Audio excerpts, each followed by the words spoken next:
ঈশপের গল্প ছদ্মবেশধারী। একদিন এক অতি চালাক নেকড়ে ঠিক করল, আমি ছদ্মবেশ ধারণ করে নিজের চেহারাটা পাল্টে ফেলব।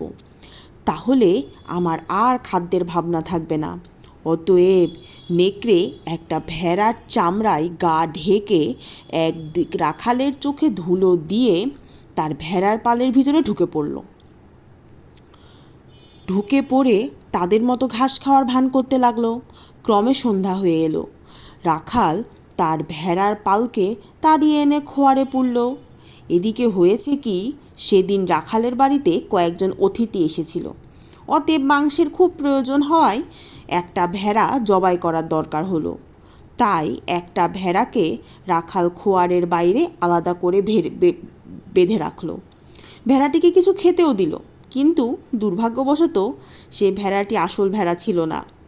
সেটি ছিল আসলে ছদ্মবেশধারী নেকড়ে। অতএব রাতে যথাসময়ে তাকে জবাই হতে হলো। উপদেশ: ঠকাতে গেলে অনেক সময় নিজেই ঠকতে হয়।